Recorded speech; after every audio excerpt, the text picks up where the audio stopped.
이스라엘의 사회는 명예를 대단히 중시를 했습니다. 그렇기 때문에 명예가 훼손이 되거나 명예가 부끄럽게 되면 죽은 목숨과도 같았습니다. 아예 오히려 죽음을 택했죠. 자, 오늘 본문에 보면은 예수님의 그러한 측면에서 가르치는 선생으로서의 사람들 앞에서 많은 하나님 말씀들을 이야기를 했습니다. 오늘 서기관도 중간에 그러잖아요. 32절에 보면 선생님이여 이렇게 표현할 때 그 표현은 좋은 의미의 표현입니다. 그러니까 가르치는 자로서의 존경심이 들어가 있는 겁니다. 자, 이 명예를 무너뜨리는 것. 그래서 사실은 이걸 이제 지켜봤어요, 서기관이. 바리새인과 사두개인들이 질문을 하면서 예수님을 걸려 넘어뜨리게 하려고. 바리새인은 로마에 세금을 내는 것이 옳은 것이냐. 근데 목적이 잘못된 그러한 예수님을 무너뜨리기 위한 목적이었죠. 선생으로서의 명예를 무너뜨리기. 대답을 잘못하면 예수님은 당신은 메시아나 선생이나 선지자로서 역할을 감당할 수 없는 분이다 라고 하는 것을 사람들에게 알리는 계기가 되죠. 그리고 사두개인 또 질문을 하죠. 사두개인들이 부활이 없다고 하는 사람들이 형제 7이 있는데 각각 죽어서 이제 각각의 그 가업을 기업을 이어가야 되는데 누구의 아내로 태어날 될 것인지에 대한 질문, 이런 걸 다 지켜봤다는 거예요. 이 서기관이 지켜보고 난 다음에 예수님께서 대답을 잘 하신 것 보고 이제 정말 그 마음에 감동이 돼서 물어보는 이 서기관이에요. 이 서기관은 나쁜 의미에서 예수님을 시험하기 온 것이 아니라 그 상황들을 지켜보고 예수님께서 지혜롭게 대답하신 것을 보고 난 다음에 진짜 궁금해서 질문하는 거예요. 계명 중에 첫째가 무엇입니까? 라고. 그래서 그 대화를 통한 답을 얻고 인생의 방향을 정해나가는 것을 볼 수가 있습니다. 우리는 믿는 자로서 오늘 우리가 이 대화를 통해서 우리의 삶의 지혜를 얻고 방향을 가지고 또 옳은 방향 속에서 복을 받아 누리는 저와 여러분이 될 수 있기를 주의 이름으로 축원합니다. 세 가지 나눠 살펴보고자 하는데요. 첫째로 예수님에게 묻고 답을 찾는 삶이 되어야 돼요. 예수님에게 물어야 돼요. 그리고 물었다면 답을 찾겠죠. 답을 찾는 삶이 돼요. 28절에 31절까지 서기관 중 한 사람이 그들이 변론하는 것을 듣고 예수께서 대답하신 줄 알고 나와 묻되 모든 계명 중에 첫째가 무엇입니까? 예수께서 대답하시되 첫째는 이것이니 이스라엘아 들으라 주 곧 우리 하나님은 유일한 주시라. 내 마음을 다하고 목숨을 다하고 뜻을 다하고 힘을 다해 주의 너희 하나님을 사랑하라 하신 것이요 둘째는 이것이니 내 이웃을 내 자신과 같이 사랑하라 하신 것이라. 이보다 더 큰 계명은 없느니라. 서기관이 예수님께서 그 바리새인과 사두개인들의 그 대화하는 내용을 보고 지혜롭게 대답하는 것을 듣고 본문에 보면 28절에 예수께서 잘 대답하신 줄을 알고 물었다. 그러니까 잘 대답하신 것, 이거는 말 잘하다는 의미가 아니에요. 임기응변으로 어떻게 대답을 해서 그걸 잘 대처했다는 그런 의미가 아니라 옳게 대답할 진리를 말했다 이 말이에요. 그러니까 서기관은 기대했겠죠. 이 상황 속에서 예수님께서 무엇을 말씀하실까라고 하는 그런 이 내면의 궁금증, 또 갈증, 또 답변에 대한 어떻게 대답하실 것에 대한 그 속에서의 진정한 의문점을 해결받았다 볼 수 있어요. 그래서 또 묻는 거예요. 예수님께서 잘 대답하셨다는 의미는 말 잘함이 아니라 진리를 말했다 이 말이에요. 진리를 말한 것을 듣고 이 소리. 자, 그래서 이제 묻잖아요. 계명 중에 첫째가 무엇입니까? 라고 28절에 물었어요. 자, 계명 중에 무엇이? 자, 이 계명은 율법을 포함한 모든 내용들을 다, 그러니까 규병, 이거는 엔톨레라고 하는 히브리 헬라어 단어는 보통 율법은 노모스라고 하는 그 단어를 써요. 근데 이 노모스라는 단어를 쓰지 않고 엔톨레라고 하는 단어를 쓰는 거는 율법을 포함한 규범, 훈련, 계명 뭐 다 포함한 아우러서 전체적으로 우리가 지켜야 될 모든 규범을 의미하는 거예요. 그 규범 중에 훈명 중에 자 무엇을 지키는 것이 첫째가 돼야 됩니까? 라고 했더니 주님께서 다 아우러서 이야기를 하죠. 황금률로 이야기를 하죠. 뭐라고 이야기를 하시죠? 먼저 전제가 그렇죠. 첫째는 이것이니 이스라엘에 들으라. 주 우리 하나님은 유일한 주시라 하면서 하나님을 사랑하고 예수를 사랑하는데 하나님을 어떻게 사랑하는 거예요? 마음을 다하고 뜻을 다하고 힘을 다해서 하나님을 사랑하고 예수를 사랑할 때는 네 몸처럼 사랑해라 이야기를 하는데 전제가 29절에 첫 번째 이것이니 우리 하나님은 유일한 주시라. 이게 전제가 되지 않으면 안 돼. 우리 하나님은 유일한 주시라. 자, 주님에 대한 믿음이 전제되지 않고는 또는 주님이 우리 안에 있다라고 하는 것을 알지 못하고 하지 않고는 모든 우리의 신앙의 출발점은요, 주님이 내 안에 계시는 거 알아야 돼. 이게 믿음이에요, 믿음. 주님은 유일하신 하나님. 그래서 나중에 이제 32절에 보면 서기관도 그렇잖아요. 옳소이다. 하나님 한 분이시죠. 그 외에는 다른 이가 없다 하신 말씀이 진짜 진리입니다. 라고 이렇게 전제를 하면서 맞장구를 치잖아요. 여러분, 우리가 신앙생활의 출발점은요, 믿음이에요, 믿음. 예수님이 우리 안에 계신 줄 알지 못하면 우리는 버리운 자고 신앙이 잘할 수가 없어요. 하나님을 사랑하라, 이웃을 사랑하라, 이게 아무리 공연불이 된다니까요. 의미가 없더라고요. 그 전제 출발점이 하나님을 사랑하고 이웃을 사랑하는 출발점이 하나님에 대한 분명한 신앙의 확신, 아니 주님이 내 안에 계시는가, 나는 믿고 있는가, 이게 출발의 전제점, 전제예요, 전제. 신앙의 출발점의 전제가 되는 거예요. 여러분, 주님에게 우리가 뿌리 내리지 않는 신앙은 그런 올바른 신앙이 아니고 그런 믿음이 자랄 수도 없고 믿음의 사람으로 커나갈 수도 없어요. 왜? 주님이 우리 안에 안 계시는데, 믿음이 없는데 어떻게 우리가 하나님을 사랑하고 이웃을 사랑할 수 있어요? 그 안에 주님이 없는데, 주님에 대한 믿음이 없는데. 에베소서 3장 17절에 보게 되어지면 믿음으로 예수님을 너희 마음에 계시게 하옵시고. 자, 우리 주님이 우리 안에 계시는 것은 믿음으로 계시게 한다는 거예요. 그게 에베소 3장 17절이에요.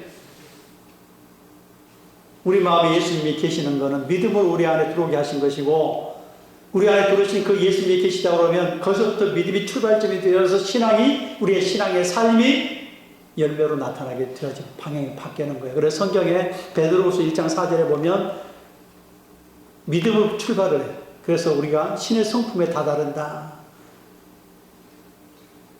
믿음의 덕의 지식을, 지식의 절제의 경건의 형제 위에 사랑을 더하라. 그 출발점이 그게 뭐냐면 신의 성품에 참여하는 자가 되려고 그러면 믿음으로 출발, 즉 우리가 성화되는 것.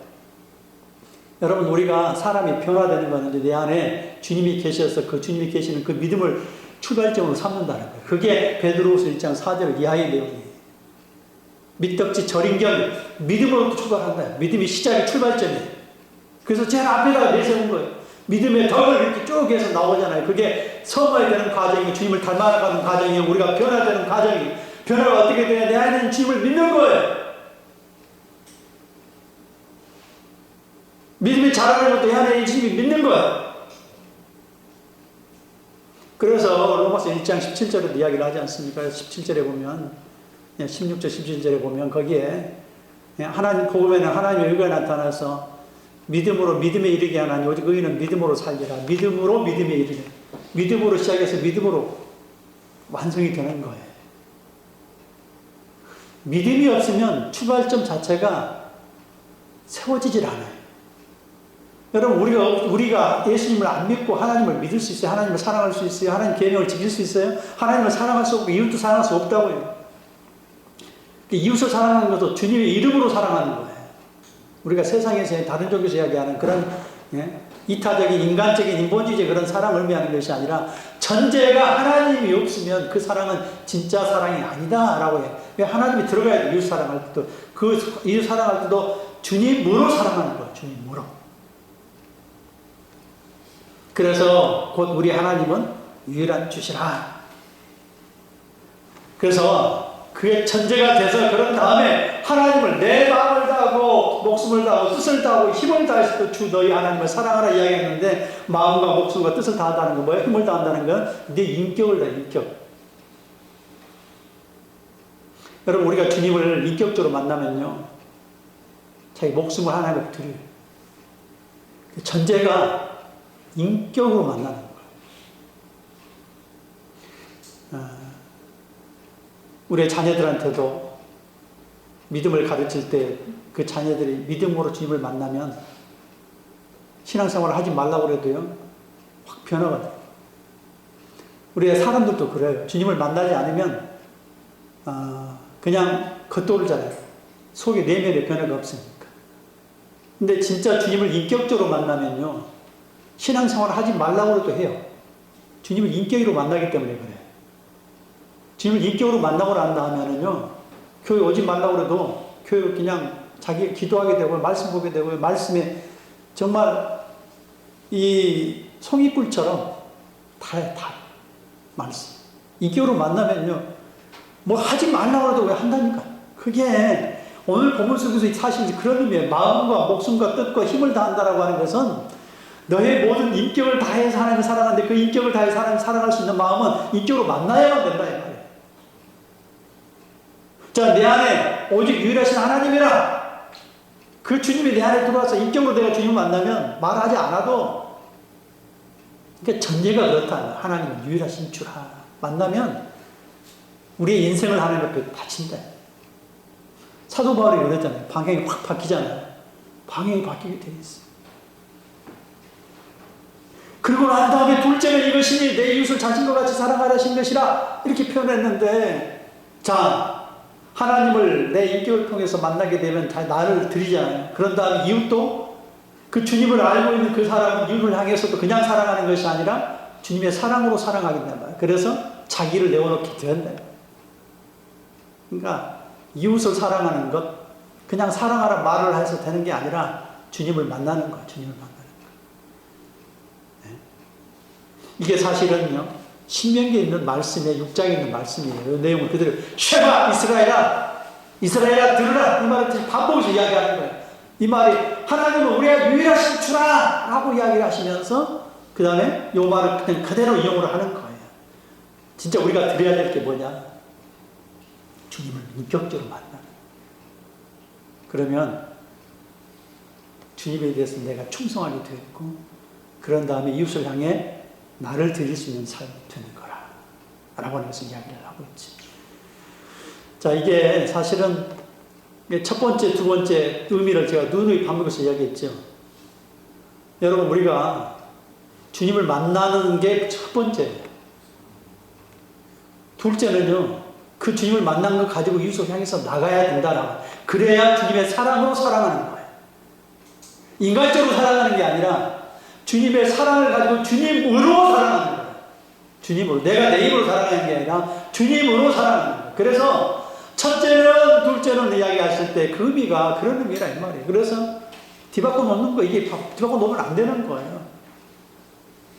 이웃을 사랑해도 하나님을 사랑하지 않을 수 있어요. 근데 하나님을 사랑하는 사람은 반드시 이웃을 사랑하게 돼요. 왜요? 하나님 인격적으로 만나는 사람. 그 사랑이 흘러가게 돼 있다. 그래서 하나님을 사랑하는 게 첫 번째고, 그래서 하나님을 만나는 게 첫 번째고, 하나님을 소유한 게 첫 번째고, 그 첫 번째 속에서 하나님을 이렇게 충성하며 하나님 앞에 하나님을 위해 사는 살아갈 뿐만 아니라, 그렇게 살아가는 사람, 하나님 만난 사람은 이웃을 향해서 가게 되어 있다. 그래서 이게 첫째요, 둘째나. 그렇다고 해서 이게 무게중심의 차이가 있느냐, 첫 번째 더 중요하느냐, 두 번째 덜 중요하느냐, 그게 아니라면 무게는 같아요. 똑같이 공이 중요하지만 우리가 하나님 먼저 만나는 삶이 있어야 이웃을 향해 가게 돼 있다라고 하는 것을 말하고자 하는 것이라. 하나님을 인격적으로, 예수님 인격적으로 만나 하나님과 이웃을 사랑하는 저와 여러분 될 수 있기를 주의 이름으로 축원합니다. 두 번째로 예수님으로 행하는 삶이 되어야 돼요. 핵심이요, 예수님이에요. 예수님. 32절에 보면 33절까지 서기관이 이르되 선생님이 올소이다. 하나님은 한 분이시요 그 외에 다른 이가 없다 하신 말씀이 참리이다. 또 마음을 다하고 지혜를 다하고 힘을 다하여 하나님을 사랑하는 것과 또 이웃을 자기 자신과 같이 사랑하는 것이 전제로 드리는 모든 번제물보다 기타 제물보다 나으니이다. 자, 이 맞장구 치잖아요. 주님이 첫 번째입니다. 지금 이야기하고 있잖아요. 주님을 만나지 않으면 안 됩니다. 예? 주님을 만나지 않고는 하나님을 사랑할 수 없고 이웃 사랑 없으면 맞장구 치는 거예요. 자, 그런데 거기서 한마디 더 나가죠. 번제물과 기타 제물보다 전체로 드리는. 자, 이스라엘 백성이 잘못 이해하고 있는 것이 하나 있었다고. 번제물을 열심히 드려요. 제사를 드려요. 근데 이 서기관은 지금 내 대화 중에 깨달았잖아요. 자, 이스라엘 백성이 하나님 앞에 제사의 제물을 드리고 제사를 드리는데 그 제사를 드리면서 진짜 그 본질을 깨닫지 못하는, 지금 이 서기관은 본질을 가까웠게 깨달아 가는 거예요. 아, 하나님이 제사를 만드는 이유가 뭔가, 그리고 제사를 드리게 하는 목적이 뭔가라고 지금 깨닫는 거예요. 그게 제사를 드리게 할 때는 그 제사가 본래 목적이 아니라 제사를 통해서 뭔가 가르치고자 하는 거란 말이에요. 우리가 예배를 드릴 때 그 예배 자체가 목적이 아니라 예배를 통해 주님 만나는 거예요. 주님에게 나아가는 거예요. 우리가 제사도 똑같아요. 제사를 드리는 게 제사를 드리는 자체가 목적이 아니라 제사를 통해 주님 만나러 가는 거예요. 그래서 코르반이라고 하는, 코르반은 제사의 제물이에요. 제물. 레위기서가 전체적으로 제사법을 이야기하는데, 레위기라는 와이크라, 하나님 부르셨다는, 부르는 방법이 뭐냐? 제사. 그게 고르반이야. 고르반. 1장에 나오는 이 고르반이 나와요. 제물. 근데 그 코르반은 카라브에서 나가요. 카라브라는 게 뭐냐? 가까이 가는 거예요. 자, 하나님 앞에 가까이 가는 방법이 제사예요. 제물이고. 우리 제사의 제물과 제사를 통해 하나님 앞에 가까이 가는 거란 다른 걸 가까이 갈 수 없다는 거예요. 이방인들이 드리는 제사는 뭐냐면 그걸 드리는 조건을 통해서 복을 받기 위한 거예요. 그렇지만 하나님의 자녀는 뭐예요? 나를 드리는 것이고 나를 하나님 앞에 가까이 가는 방법으로서의 제사예요. 그러니까 이방인과 전혀 달라요. 이방인의 목적은 물질을 얻기 위해서, 건강을 얻기 위해서, 그 목적 하나예요. 근데 우리는 반대가 되죠. 나를 드리러 가는 거고 주님을 만나러 가는 것이고 주님 앞에 가까이 가는 것이죠. 그래서 그 고르반이라고 하는 제물을 통해서, 제물이 곧 나니까 나를 드림으로 하나님 앞에 가는 건데, 자, 그 제사의 제물은 나를 드리는 건데, 그 나를 드리는 그 제사의 제물이 영원한 대제사장으로서의 제사의 제물, 영원한 제물이 되신 예수님으로 우리가 나갈 수 있는 거예요. 자, 내가 나가야 되는데 누가 대신 나가셨어요? 제물이 되셨어요? 영원한 단 한 번의 제사로 끝을 내버리셨어요. 예수님께서 십자가의 제물이 되셨다 이 말이에요. 그래서 모든 걸 다 끝을 내버리셨기 때문에 이제는 예수님을 의지해서 나가면 되고, 예수님께서 길을 털어오셨어요. 하나님 앞에 가까이 나가는 거예요. 그러면 우리가 하나님 앞에 나가는 방법은 예수님을 통해서 나가는 거예요. 그런데 이걸 깨달았다 이 말이에요. 이걸. 번제물과 제물을 드리는 게 아니라, 그래서 이사야 1장 11절 이하를 보면은요, 계속해서 우리한테 이야기한 게, 무슨 제물이 무슨 나에게 유익이, 무슨 유익이 있느냐? 수당의 번제와 살찐 짐승의 기름에 내가 배가 불렀고, 수송아지나 어린 양이나 숫 염소를 내가 기뻐하지 않는데, 피를 기뻐하지 않는데, 기름과 피를 수없이 흘리지만 그 기름과 피를 기뻐하지 않는다. 너희가 제사를 드리지만 마당만 밟는다. 형식화됐다. 그냥 예배는 드리지만 와가지고 아무것도 하지 않고 왔다 갔다 하는 것에 만족한다 이 말이에요. 주님이 뭐예요? 그 예수님을 통해 주님 앞에 나아가 주님을 만나는 거예요. 주님을 만나는 거예요. 예배는 그거는 제사는. 주님이 나를 대신해서 하나님 앞에 나아갈 수 있는 길을 만들어 주신 것에 감사하고, 감사할 뿐만 아니라 이제는 주님을 만나는 거예요. 예수님을 의지해서 나아감으로 말미암아 주님을 만나는 거예요. 자, 그거를 지금 깨닫는 게, 번제물보다 기타 제물보다 더 나은 게 뭐냐면 진짜 하나님을 사랑하는 거예요. 하나님을 사랑하는 방법을 배우라는 거예요. 그 제사의 제물은 다시 하나님께 가까이 나가서 하나님을 사랑하는 건데, 하나 우리는 더 나가야 돼요. 그 사랑하는 방법이 내가 사랑하는 것이 아니라 주님께서, 사실은요, 아까 29절에 있는 오직 곧 우리 하나님은 유일한지라, 그 속에 사실 숨겨져 있어요. 전제가 뭐예요? 신앙의 출발점이 예수님이라고 그랬잖아요. 하나님이라고 그랬잖아요.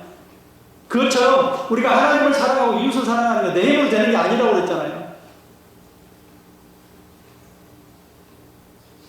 그게 전제가, 하나님을 사랑하고 이웃을 사랑하고, 번제를 드리는 게 중요한 게 아니라 번제를 뛰어넘어서 주님을 사랑하고 하나님을 이웃을 사랑하는 것인데, 그걸 더 우리가 하나 더 뛰어넘어서 우리한테 오늘 성경을 통해 가르쳐 준 게 뭐예요? 이제는 너희가 사랑하는 것이 아니라 주님을 의지해서 하나님을 사랑하는 것이고, 주님을 의지해서 이웃을 사랑하는 거예요. 이게 핵심이에요. 핵심. 이게 본질을 지금 깨뜨려 가는 비결이에요. 여러분, 우리가 신명기 30장이나 거기서부터 이야기하잖아요. 우리가 구원을 얻는 것은 내가 구원을 얻는 것이 아니라 내 노력으로 되는 것이 아니라 주님께서 나를 구원해 주심으로 말미암아 내가 구원을 얻는다고 그랬잖아요. 여러분, 우리가 하나님을 사랑하는 것이 내가 사랑할 수 있는 게 아니에요. 인본적으로 내가 노력해서 사랑하는 것이 아니라 이제는 예수님이 내 안에 들어오셨어. 나를 대신해서 모든 번제물로 다 끝을 내셨어. 내 안에 들어오셨어요. 내 안에 들어오신 그 주님을 의지해서 하나님 사랑합니다. 제가 분명히 반복해서 이야기하지만 갈라디아 5장 22절, 23절 이야기하는 성령의 9가지 열매를 이야기하면서 이와 같은 것들 금지할 법이 없다고 그랬잖아요. 예? 카타톤, 타우톤, 우크, 에스틴, 노모스. 이게 뭐냐면 이와 같은 것 앞에 있는 이걸 언급하는 사랑이랑 합편 이와 같은 것을 따라서 이와 같은 것을 따라서 같이 그것을 따라서 법을 금지할 게 없다. 즉 은혜법이란 율법으로는 되는 게 아니라 이제는 은혜법으로 되느니라 이 말. 이거는 명령해가지고 율법으로 명령해가지고 하나님을 사랑 이웃을 사랑으로 되는 게 아니라 이제는 뭐예요? 사랑하는 것도 내가 사랑할 수 있는 게 아니라 이제는 내 안에 있는 은혜법으로 되는 거예요. 내 안에 있는 예수님으로 사랑하는 예수님으로 사랑. 예수님을 말미암아 기뻐하는 거예요. 내 예수님과 평강을 누린 거예요. 여러분, 우리는 근심, 걱정, 염려, 존재, 내 안에 평강이 안 나와요. 내 속에 있는 예수님을 통해서 내가 누릴 수 있는 것이지, 나는 근본적으로 근심, 걱정, 염려, 존재예요. 되돌아서면요, 또 근심하는 존재예요. 근데 그걸 근심을 이겨낼 수 있는 게 뭐예요? 내 안에 있는 예수님을 의지할 때 염려를 잠재울 수 있다. 이렇게 표현하고 있는 거예요. 내가 하는 게 아니야. 오늘 본문에 그걸 지금 이제 깨달아 가고 있는 거예요, 이 사람이. 근데, 이 깨달음이 완벽하게 가려고 그러면, 이제는 우리 주님으로 하나님을 사랑하고, 우리 예수님으로 이제는 이웃을 사랑하는 거예요. 이웃을 사랑하는 것도 내 힘으로 사랑할 수 없고, 하나님을 사랑하는 것도 내가 사랑하려고 하는데 안 된다, 이 말이에요. 그러니까 이제는 주님을 의지해서, 그래서 그 제사의 제물이 되는 거예요. 하나님 앞에 나아가는 방법도 제물이 예수님. 사실 그런 측면에서 보면은 예수님 이름으로라고 하는 게 그런 관점 속에서 우리가 이해를 할 수 있어야 돼요. 예수님 이름으로 의지해서 나가는 거예요. 내 힘으로 되는 게 아니니까 내 힘으로 되는 거예요. 하나님을 사랑하는 것도 내 힘으로 되는 게 아니에요. 믿음도 누가 주시는 거라고 했어요? 믿음도 주님이 주시는 거라니까요. 우리가 내 속에 생기는 게 아니라니까요. 그게 히브리서 12장 2절에 믿음의 주요 온전케 하신 예수 그리스도를 바라보자. 주요라, 믿음의 주라는 것, 믿음의 시작자, 믿음의 창조자, 믿음의 일을 이루어 가시는 분. 이렇게 아리케코스라고 하는 게 믿음의 창조자라는 말이에요. 믿음의 시작은 내 안에서 누가 시작한? 주님이 시작하시는 거예요. 내가 이 머리로 이해해서 되는 게 아니라, 믿음은 내 머리로 이해해서 믿음이 생기는 게 아니라, 내가 예수를 믿으면 내 안에 들어오신 그 주님이 믿어지게 만드는 거예요. 믿어지게. 그게 히브리서 12장 2절에 믿음의 주요, 믿음의 시작자요, 창조자요, 이 말이에요. 여러분, 그러면 우리가 오늘 이 본문 속에서 이 서기관이 예수님한테 지금 질문에 대한 묻고 답했잖아요. 인생에 대한 질문을 주님한테 물었을 때 우리는 답을 찾아갈 수 있었잖아요. 그 다음에 이제 두 번째 우리는 뭐라, 예수님이 행하는 삶이 되어야 되는데, 말로만 예수님이 행하는 것이 아니라 여기서 말하고자 하는 것이 뭐냐? 우리는 주님으로 하나님을 사랑하고, 예수님으로 하나님을 사랑하고, 예수님으로 이웃을 향해 사랑하는 거예요. 내 힘으로 사랑하는 게 아니란 말이에요. 머리로 사랑하는 게 아니에요. 의지가 되는 게 아니에요. 3일 되면 의지가 사라져요. 여러분, 개인적으로 뭔가 결심해도 안 되잖아요. 3일 되면요, 우리는 한계를 느껴요. 작심삼일이라는 거예요.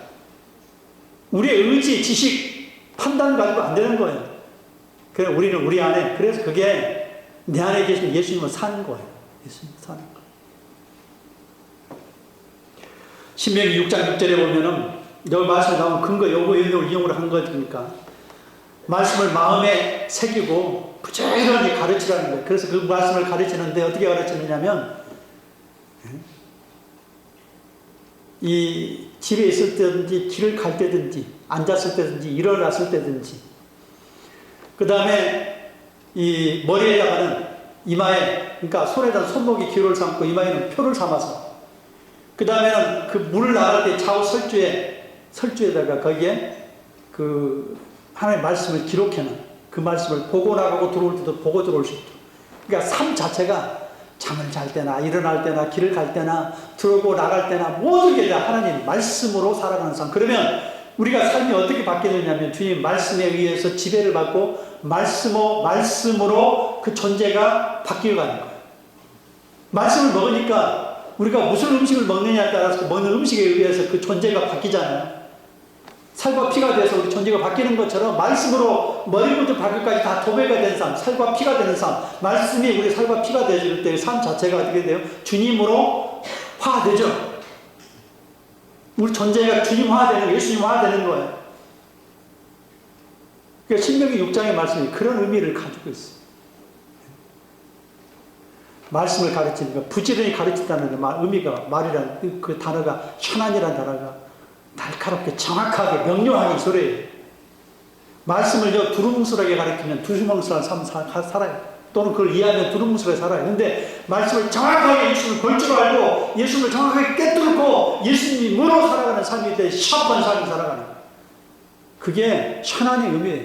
날카롭게 명확하게 명료하게 샤프하게. 대충 하는 사람은 대충 알게 말씀을 알면은 대충 살죠. 예수님으로 분명하게 아는 사람은 예수님으로 분명하게 사는 삶. 예수님을 통해서 하나님을 사랑하고 이웃을 사랑하는 저와 여러분 될 수 있기를 주의 이름으로 축원합니다. 마지막으로 세 번째, 예수님의 다스림 안에 사는 삶이 되어야 돼요. 다스림 안에. 34절에 보면은 예수께서 그같이 이렇게 대답하심을 보시고 이르시되 너가 하나님의 나라에서 멀지 않도다 하시니 그 외에 감히 묻는 자가 없더라. 자, 하나님의 나라에서 멀지 않도다. 아직 입구에 있다는 거예요. 그러나 완전하게 주님의 통치 안에 들어가지 못했다. 이 서기관은 깨닫긴 깨달았어요. 본질을 깨달아가지만 이제는 본질을 깨달았다 그러면 주님 안에 들어가서 흠뻑 적셔서 주님의 다스림과 통치 안에서 주님으로 살아가야, 한 몸이 되어 살아가야 되는데 그렇지 못한다 이 말이에요. 자, 하나님의 나라에 멀지 않도다. 하나님의 나라, 이 말은 The Kingdom of God, 하나님의 나라, 이게 뭐냐면 이 주님의 통치와 다스림의 나라예요. 주님의 통치와 다스림. 자, 우리가 죽어서 가는 고린도후서 12장 2절 표현의 사도 바울이 이야기하는 셋째 나라.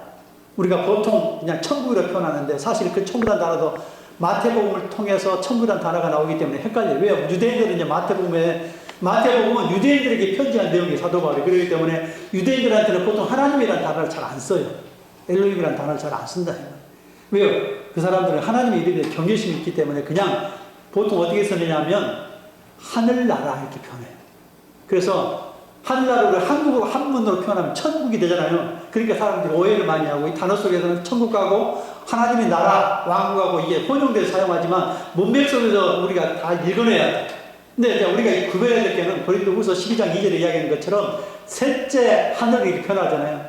그건 우리가 죽어서 가는 거예요. 처소. 그걸 우리가 이제 보통 표현한다면 익숙한 단어로 표현한다면 천국이라고 표현할 수 있죠. 그런데 성경에서는 또 혼용돼 나오잖아요. 그런데 마태복음은 그런 의미가 아니라 그 마태복음 이야기하는 그 천국이라는 단어는 사실은 하나님의 왕국을 의미, 하나님 나라를 의미한다. 유대인의 단어는 하나님 잘 안 쓰니까.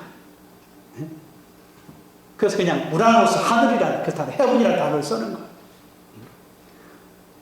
자, 그러면 어쨌든 간에 하나님의 나라 표현했을 때 통치의 다스림.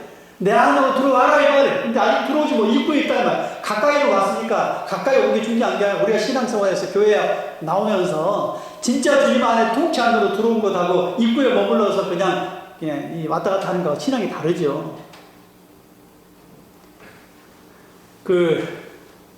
선악과를 먹지 말라 했을 때 아담과 하와가 말씀으로 주님은 다스리고 통치하시거든요. 우리를 다스릴 수단이 뭐냐? 말씀이 있어요. 그래서 선악과를 가운데 놓고 말씀을 지키는가 안 지키는가 말씀을 통해서 주님은 다스리는 나라거든요. 근데 그게 실패한 거예요. 그러니까 사울에게도 이야기 하나님께서 하나님 보시는 거예요. 위기 상황 가운데 저가 정말 말씀의 통치를 다스림 받는가라고 보고 싶어 하는 거예요. 자, 블레셋과 전쟁을 하게 되는데 자, 블레셋은 막 이제 공격에 들어가요. 이스라엘 백성들 같이 서로 양쪽에 진을 치고 있는데 기다리고 있던 사무엘은 오지 않아요. 사무엘의 선지자는 제사장인데 오지 않아요. 제사장이 와가지고 제사를 드려야 되는데 그걸 못 기다리는 거예요. 병사들은 좀 흔들리고 있거든요. 죽어나가고 있거든요. 이러니까 사무엘 오기 전에 자기가 하지 말아야 될 그 제사를 드리고 만 거라. 말씀에 불순종한.